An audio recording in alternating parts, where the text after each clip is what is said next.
मैं आनंद कुमार और मेरे YouTube मंच जनमन की बात में आपका स्वागत है।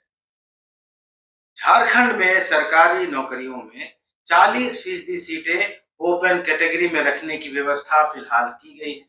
यह व्यवस्था हाईकोर्ट के उस आदेश के बाद की गई है, जिसमें उसने हेमंत सोरेन सरकार द्वारा 2021 में बनाई गई नियोजन नीति को रद्द कर दिया था।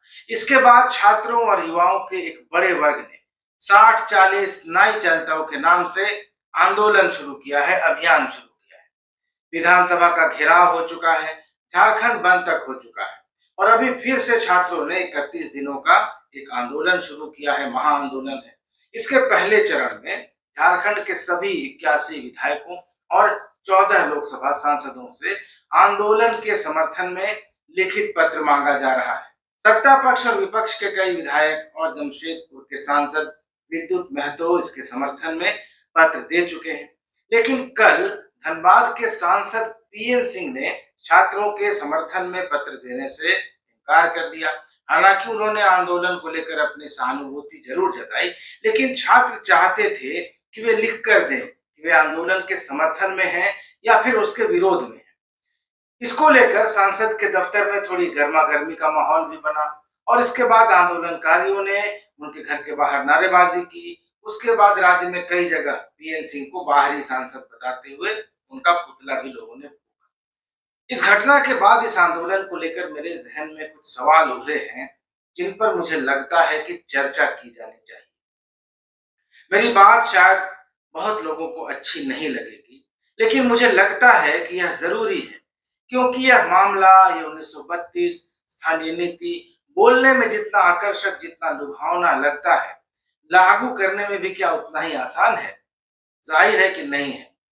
लेकिन चर्चा शुरू करें उसके पहले चैनल को सब्सक्राइब कर लीजिए, वीडियोस को शेयर और लाइक कीजिए और कमेंट करके मुझे बताइए कि वीडियोस आपको कैसे लग रहे हैं, आपकी प्रतिक्रिया उस पर क्या है। तो 60-40 आंदोलन की शुरुआत तीसरे और चौथे दर्जे की सरकारी नौकरियों को लेकर हुई थी। आंदोलनकारियों की मांग है कि झारखंड में सिर्फ उन झारखंडियों को ही नौकरी मिलनी चाहिए जिनके पास 1932 का खतियान है। हालांकि कई आदिवासी नेता भी 1932 के खतियान का विरोध कर रहे हैं। इनमें पूर्व मुख्यमंत्री मधु कोड़ा भी शामिल है, जिनका कहना है कि कोल्हान के 3 जिलों में अंतिम सर्वे 1964 में हुआ था, तो 1932 अगर लागू हुआ तो कोल्हान का हक मारा जाएगा। इसी तरह आजसू के संस्थापकों में से एक रहे और फायर ब्रांड आदिवासी नेता सूर्य सिंह बेसरा का भी कहना है कि 1932 के खतियान को पूरे झारखंड में स्थानीयता का आधार नहीं बनाया जा सकता है, क्योंकि झारखंड के अलग अलग जिलों में अंतिम सर्वे अलग अलग समय में हुए हैं। ऐसे में 1932 का खतियान स्थानीयता का आधार नहीं बनाया जा सकता। और दूसरे की यह बिल्कुल असंवैधानिक है, क्योंकि बाबूलाल मरांडी ने मुख्यमंत्री रहते यही प्रयास किया था और झारखंड हाईकोर्ट ने इसे खारिज कर दिया था। इसके अलावा हेमंत सोरेन ने जब उनके खिलाफ जांच एजेंसियों का दबाव बढ़ रहा था, तो 11 नवंबर 2022 को उन्होंने झारखंड विधानसभा का विशेष सत्र बुलाया और 1932 के खतियान पर आधारित स्थानीयता नीति और आरक्षण की सीमा को 60% से बढ़ाकर 77% करने का प्रस्ताव उन्होंने पारित कराया, राज्यपाल को भेजा। लेकिन आज स्थिति यह है कि राजभवन इन दोनों विधेयकों को राज्य सरकार को लौटा चुका है।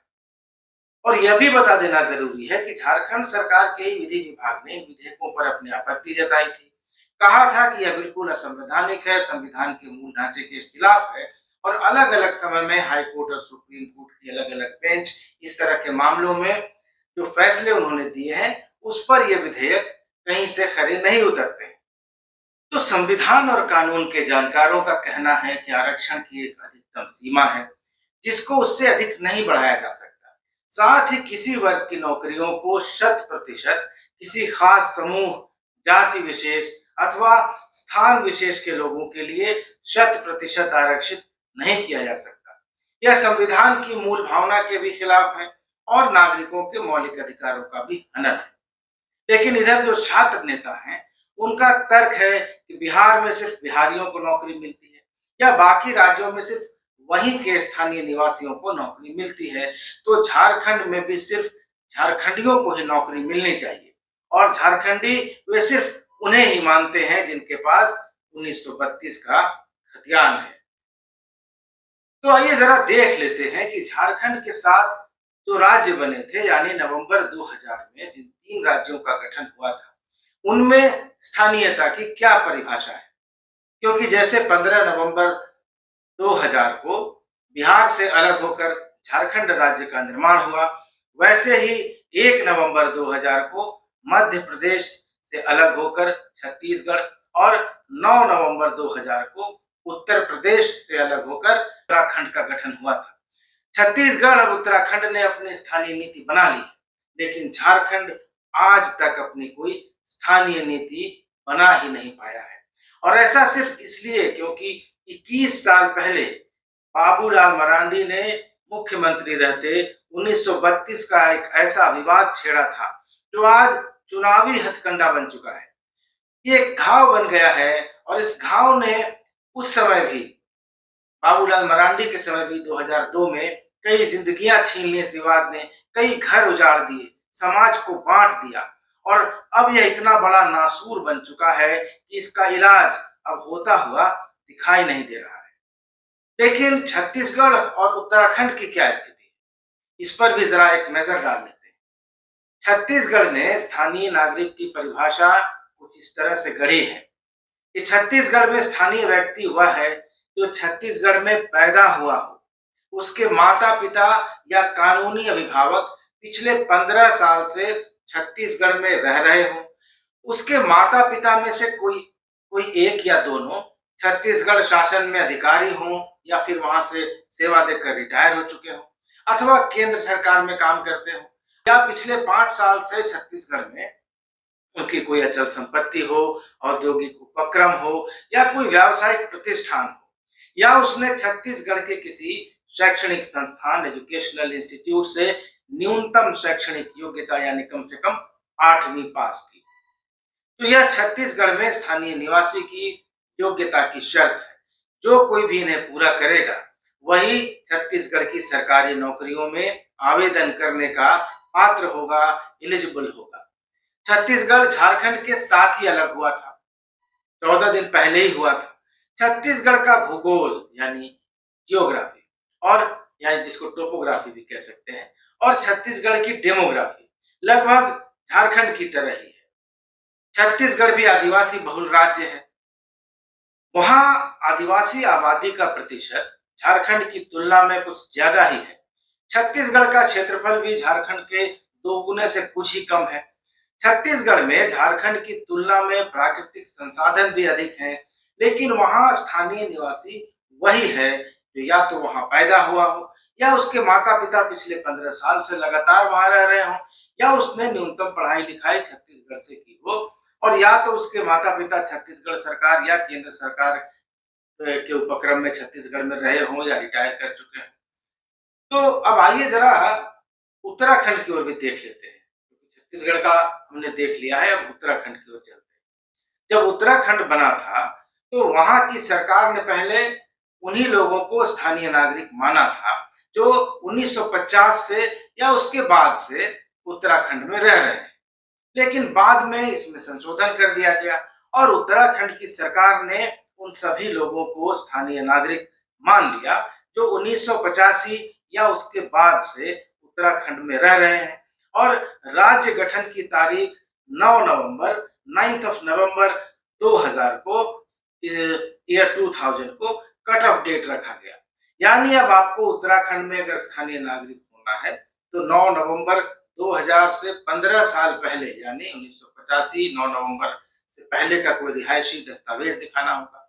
इसके अलावा संवैधानिक तौर पर यह कहा गया है कि उत्तराखंड में जिन लोगों को 1950 में एसटी एससी या ओबीसी का दर्जा या ओबीसी की सुविधा मिली हुई थी, उन सभी लोगों को वहां की नौकरियों में बराबर के अवसर दिए जाएंगे, इक्वल अपॉर्चुनिटी दी जाएगी।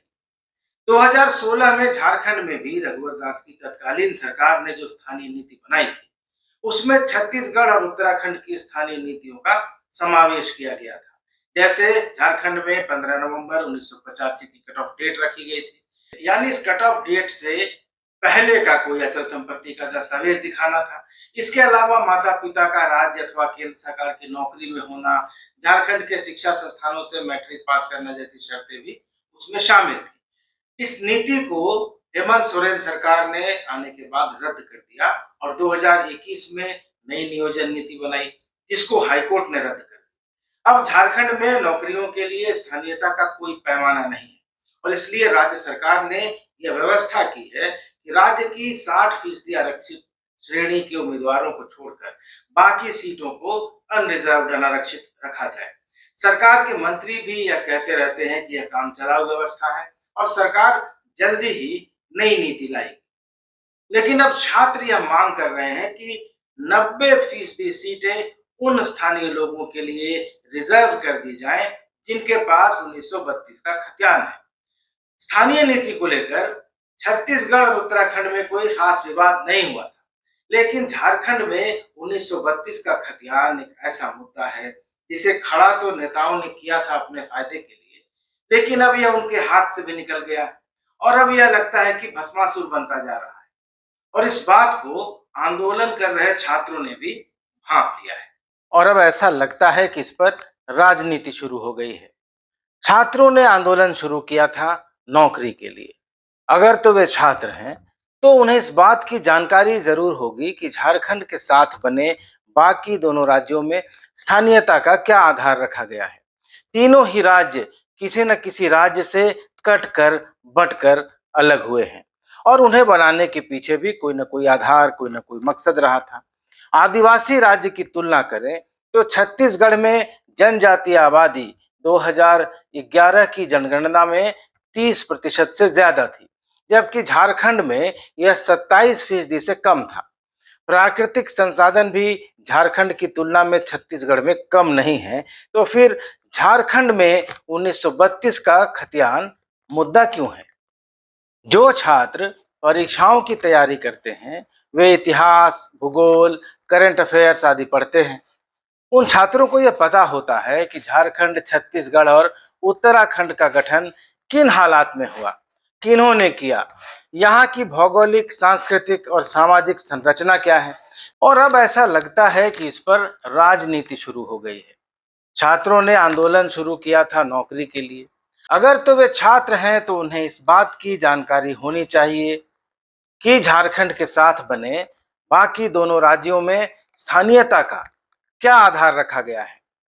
तीनों ही राज्य, झारखंड, छत्तीसगढ़ और उत्तराखंड, किसी न किसी राज्य से कटकर बंटकर अलग हुए और उन्हें बनाने के पीछे भी कोई न कोई आधार, कोई न कोई मकसद रहा था। आदिवासी राज्यों की तुलना करें तो छत्तीसगढ़ में जनजातीय आबादी 2011 की जनगणना में 30% से ज्यादा थी, जबकि झारखंड में यह करीब करीब 27% था। प्राकृतिक संसाधन भी छत्तीसगढ़ में झारखंड की तुलना में कम नहीं है, तो फिर झारखंड में 1932 का खतियान मुद्दा क्यों बना है? जो भी छात्र परीक्षाओं की तैयारी करते हैं वे इतिहास, भूगोल, करंट अफेयर्स आदि पढ़ते हैं।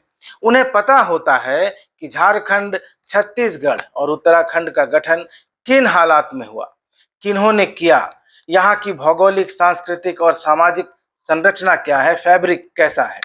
जो छत्तीसगढ़ में भी ऐसे लोग हैं जो मध्य प्रदेश और दूसरे राज्यों के रहने वाले थे और छत्तीसगढ़ के इलाकों में बस चुके हैं।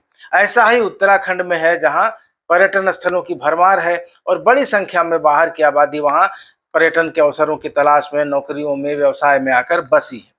राज्य गठन के 15 साल पहले से रह रहे इन सभी लोगों को वहां स्थानीय मान लिया गया है, लेकिन झारखंड में ऐसे लोगों को अभी भी बाहरी कहा जाता है जो 70 साल, 80 साल, 90 साल से वहां बसे हुए हैं। और ये ऐसा नहीं है कि इसको लोग जानते नहीं हैं। ये सारी बातें जो कॉम्पिटिटिव एग्जाम्स की तैयारी करते हैं उनको तो कम से कम पता ही होती हैं, और जिन्हें नौकरी चाहिए उसको बस सिर्फ अपनी एक सीट से मतलब रहता है।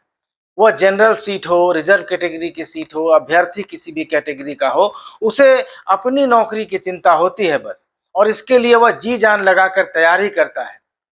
क्या झारखंड के छात्र दूसरी जगहों पर नौकरी नहीं करते हैं? झारखंड में तो नौकरी निकल ही नहीं रही है पिछले कई साल से। तो क्या यहाँ के जो ज़हीन बच्चे हैं, जो मेधावी बच्चे हैं, वे दूसरी जगहों पर नौकरी नहीं करते हैं? उन्हें कैसे वहाँ नौकरी मिल जाती है? और सवाल यह भी है कि अगर झारखंड की सभी सीटों को ही झारखंड के वैसे लोगों के लिए रिजर्व कर दिया जाएगा जिनके पास 1932 का खतियान है, तो क्या फिर सबको नौकरी मिल जाएगी? क्या उन्हें पढ़ना लिखना नहीं पड़ेगा? और अगर ऐसा ही है तो आज भी झारखंड में सैकड़ों बैकलॉग के पद क्यों हैं, क्यों खाली पड़े हैं? जब 50% आरक्षण था, फिर ईडब्ल्यूएस के बाद 60% आरक्षण हो गया, तो इन सीटों पर इतना आरक्षण होने के बावजूद बैकलॉग में पद पड़े हुए हैं, उन्हें भरा नहीं जा सका है। तो अगर 90% सीटों को ही झारखंडियों के लिए आरक्षित कर दिया जाएगा तो सबको नौकरी कैसे मिल जाएगी? क्योंकि नौकरी सीटों को रिजर्व करने से ही नहीं मिलती है। नौकरी के लिए न्यूनतम कट ऑफ मार्क्स लाना पड़ता है। ऐसा तो है नहीं कि आप 100 में से 5 नंबर या 15 नंबर लाएंगे और आप झारखंडी हैं तो या स्थानीय है या 1932 का खतियान है तो आपको नौकरी मिल जाएगी। जो छात्र नेता इस आंदोलन की अगुवाई कर रहे हैं वह बात तो 3.5 करोड़ जनता की करते हैं और 7-8 लाख 7 लाख 8 लाख 9 लाख परीक्षार्थियों की बात करते हैं। तो क्या 3.5 करोड़ जनता में सारे के सारे खतियानी मूलवासी हैं? अगर इन छात्र नेताओं को लगता है कि झारखंड में जो 3.5 करोड़ लोग रहते हैं वे सभी झारखंडी हैं, तो फिर बाहरी कौन है? और इस बाहरी भीतरी के चक्कर में नुकसान किसका हो रहा है? झारखंड में तो पिछले कई सालों से नौकरियां ही बंद हैं, निकलती नहीं है। इक्का दुक्का नौकरी निकलती है तो विवादों में फंस जाती है, कभी कोर्ट के चक्कर में चली जाती है, कभी विज्ञापन वापस हो जाता है। उम्मीदवार 10-10 साल तक इंतजार करते रहते हैं, रिजल्ट आएगा तो नौकरी लगेगी। तो यहाँ तो कोई नौकरी की निश्चितता नहीं है। बाहरी छात्र तो अपने राज्यों में परीक्षा दे ही रहे हैं, दूसरे राज्यों की लोक सेवा आयोगों की परीक्षाएं भी दे रहे हैं। जो काबिल होगा वो कहीं ना कहीं क्वालिफाई भी कर जाएगा और जो नहीं होगा वो रिजर्व सीट पर भी क्वालिफाई नहीं करेगा। लेकिन छात्र नेता एक तरफ तो झारखंड के 3.5 करोड़ लोगों की बात करते हैं, झारखंड के सभी सांसदों और सभी विधायकों से समर्थन भी मांग रहे हैं, और दूसरी तरफ यहीं पैदा हुए, यहीं पले बढ़े, पढ़े लिखे वैसे लोगों को बाहरी भी कह रहे हैं जिनके पास 1932 का खतियान नहीं है। तो वैसे लोग तो स्वाभाविक रूप से इन छात्रों के आंदोलन के समर्थन में नहीं होंगे। तो फिर ये 3.5 करोड़ लोग कौन हैं? ये भी एक विरोधाभासी बात है जिस पर ध्यान देना चाहिए छात्र नेताओं को। यही नहीं, छात्र नेता जिन 7-8 लाख उम्मीदवारों के समर्थन का दावा कर रहे हैं वे भी सारे के सारे तो खतियानी नहीं हैं। अगर मान लिया जाए कि इन 7-8 लाख छात्रों में से 25% छात्र ऐसे हैं जिनके पास झारखंड में 1932 का खतियान नहीं है, तो वे भी 60-40 के इस आंदोलन के समर्थन में नहीं होंगे। तो ऐसे में जब छात्र नेता हेमंत सोरेन को, पीएन सिंह को या किसी भी विधायक सांसद को 2024 में चुनाव हरा देने का दावा करते हैं तो यह गले से नहीं उतरता है, क्योंकि छात्रों की राजनीतिक ताकत इतनी दिखाई नहीं देती है और छात्रों की राजनीतिक ताकत की परख पिछले रामगढ़ के विधानसभा उपचुनाव में दिख गई थी। छात्र नेताओं के तमाम दावों के बावजूद वहां चुनावी हार जीत में छात्रों की कोई भी भूमिका, रत्ती भर भी भूमिका दिखाई नहीं पड़ी थी। एक दूसरी बात जो मुझे दिख रही है वो यह है कि 60-40 आंदोलन की राह अब जेएसएससी के रास्ते से भटक गई है और जेएसएससी के रास्ते से भटक कर यह राजनीति की गलियों में जाती दिखाई दे रही है।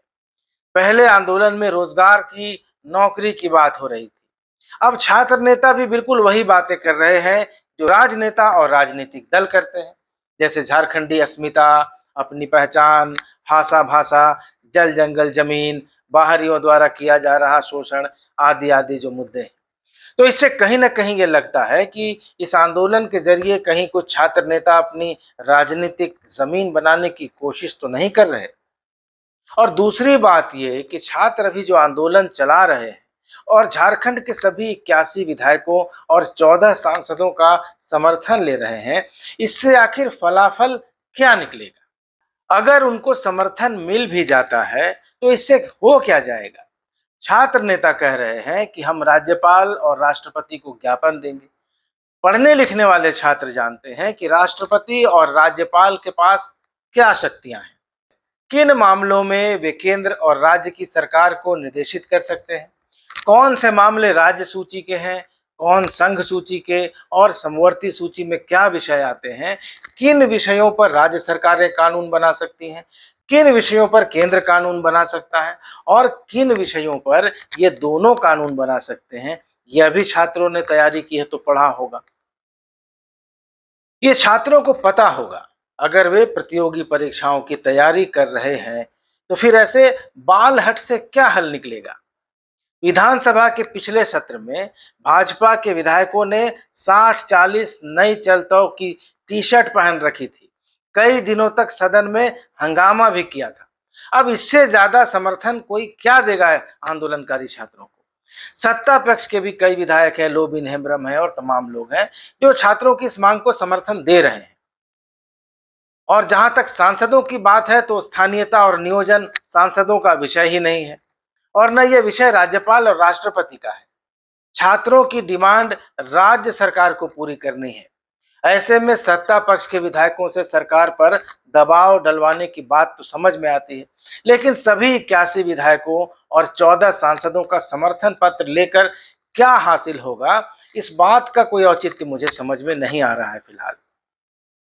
कल धनबाद के सांसद पीएन सिंह के यहाँ कुछ छात्र और युवा गए और जिद पर अड़ गए कि आप हमारे समर्थन में हैं तो भी लिख कर दीजिए, और नहीं है तो ये भी लिख कर ही दीजिए कि आप हमारे समर्थन में नहीं हैं। तो ये कैसी मांग है कि अगर आप मेरे समर्थन में नहीं हैं तो विरोध में मान लिए जाएंगे। हर सांसद या विधायक का अपना एक कोर वोटर होता है, कोर बेस होता है वोटर का। विद्युत वरण महतो ने जमशेदपुर में छात्रों की मांगों का समर्थन किया, वे भी भाजपा के सांसद हैं। इसलिए किया क्योंकि उनका वोटर बेस इससे खुश होगा। पीएन सिंह हिचक रहे थे क्योंकि हो सकता है उन्हें लगता होगा कि उनका वोटर बेस इससे नाराज होगा, खुश नहीं होगा। इसलिए यह मान लेना कि जो आपका समर्थन नहीं कर रहा है वह आपका विरोधी ही है, यह भी सोचना सही नहीं है छात्रों का। और जहां तक 1932 की बात है तो 1932 को कानूनी जामा पहनाने की कोशिश तो बाबूलाल मरांडी ने भी की थी और हेमंत सोरेन भी कर चुके हैं। अंजाम क्या हुआ ये छात्रों से बेहतर कोई नहीं जानता। मरांडी की नीति कोर्ट ने खारिज कर दी और हेमंत का विधेयक राज्य सरकार को राजभवन ने लौटा दिया, क्योंकि विधेयक पर हेमंत सरकार के ही लॉ डिपार्टमेंट ने राय दे दी थी कि यह संवैधानिक है। तो क्या नौकरी की तैयारी कर रहे छात्रों को इतनी सी बात नहीं पता है कि संविधान के दायरे से बाहर जाकर कोई काम कोई सरकार नहीं कर सकती? और अगर पता है तो फिर यह आंदोलन किस लिए हो रहा है? प्रतियोगिता परीक्षाओं की तैयारी कर रहे छात्र पॉलिटी और संविधान खूब पढ़ते हैं क्योंकि परीक्षाओं में इन विषयों से जुड़े सवाल बहुत आते हैं। तो क्या छात्रों को यह पता नहीं है कि उनकी कौन सी मांग कॉन्स्टिट्यूशनल है, कौन सी मांग लीगली स्टैंड करेगी और कौन सी मांग संविधान के दायरे में आती है और कौन सी नहीं आती है? यह खिलौने के लिए किया जाने वाला कोई बाल हट तो है नहीं। यह ऐसी मांग है जिसे कोई सरकार तभी पूरा करेगी और कोई राजनेता तभी समर्थन करेगा जब वो उसके जनाधार को सूट करेगा या कॉन्स्टिट्यूशनली लीगली सही होगा। कल पीएन सिंह से छात्रों ने सवाल किया कि आपको जनता ने चुना है या पार्टी ने। पीएन सिंह ने इस बात का जवाब नहीं दिया, उन्होंने सिर्फ पार्टी लाइन से बंधा होने की बात कह दी। लेकिन इसका जवाब यह होता कि पार्टी ने पीएन सिंह को टिकट दिया है तभी जनता ने उन्हें सांसद चुना है। पार्टी से अलग ज्यादातर नेताओं का कोई अपना वजूद नहीं होता। भाजपा अगर टिकट ही नहीं देती तो क्या पीएन सिंह सांसद बन पाते? पीएन सिंह इस बात को अच्छी तरह जानते हैं, इसलिए उन्होंने न तो छात्रों के समर्थन में लिखा न विरोध में। विद्युत वरण जानते हैं कि जनता खुश होगी, इसलिए उन्होंने खुशी खुशी चिट्ठी दे दी। और किसी भी जनप्रतिनिधि को यह आशंका भी रहती है कि पता नहीं उसके लिखे को कब किस रूप में प्रेजेंट कर दिया जाएगा, कब किस रूप में यूज कर लिया जाएगा। तो जिस तरह से आंदोलनकारी समर्थन नहीं करने वाले हर इंसान को बाहरी तत्व करार दे रहे हैं, वैसे ही समर्थन नहीं देने वाले इन जनप्रतिनिधियों को भी बाहरी बताकर उनका पुतला जलाया जाएगा। यह पीएन सिंह के मामले में साफ हो गया है, क्लियर हो गया है। लेकिन इससे छात्रों को क्या कोई फायदा होगा? मेरे हिसाब से नहीं होगा। ऐसी बातें भी हो रही है कि जिसने समर्थन दे दिया वह झारखंडी है, खतियानी है, और जिसने लिखकर नहीं दिया है वह बाहरी है, और इन बाहरी लोगों को हम लोग भगा देंगे, चुनाव में सबक सिखा देंगे। इस भाषा के लिहाज से भी देखें तो लगता है कि इस आंदोलन के पीछे कोई राजनीतिक दिमाग, कोई पॉलिटिकल ब्रेन काम कर रहा है, क्योंकि छात्र आंदोलन का नेतृत्व अभी इतना मजबूत, इतना परिपक्व दिखाई नहीं दे रहा है कि सभी वर्गों के छात्रों, सभी वर्गों मेरा मतलब खतियानी वर्गों के छात्रों से है, क्योंकि गैर खतियानी लोगों के तो विरोध में ही आंदोलन चल रहा है। तो 1932 के खतियानधारी जो लोग नहीं हैं, जो छात्र नहीं हैं, वे तो स्वाभाविक रूप से इस आंदोलन का समर्थन नहीं करेंगे, बल्कि विरोध ही करेंगे। लेकिन जो 1932 के खतियान वाला वर्ग है, जिसमें आदिवासी, मूलवासी, सदान, मुसलमान आदि आदि आते हैं, इनका सामूहिक नेतृत्व भी इस आंदोलन में कहीं दिखाई नहीं दे रहा है। और इस आंदोलन का फलाफल क्या होगा? क्योंकि कोई भी नीति किसी की भावना से, इच्छा से या विचार से तय नहीं होती। नीति संविधान के प्रावधानों से तय होती है, और संविधान जितनी इजाजत देगा उतना ही सरकार कर सकती है, चाहे वो हेमंत सोरेन की सरकार हो, या उसके पहले की रघुवर दास की सरकार हो, या हेमंत सोरेन के बाद आने वाली किसी की सरकार हो। सभी को संविधान के दायरे में रहकर ही काम करना होगा। और अगर कोई हेमंत सोरेन की तरह संविधान के उस दायरे से बाहर जाने की कोशिश करेगा, कोई बाबूलाल मरांडी की तरह संविधान के दायरे से बाहर जाने की कोशिश करेगा, तो वही होगा जो उनके साथ हुआ, कोर्ट में खारिज हो जाएगी, या फिर राजभवन से लौटा दिया जाएगा, या ऐसी ही बातें होंगी।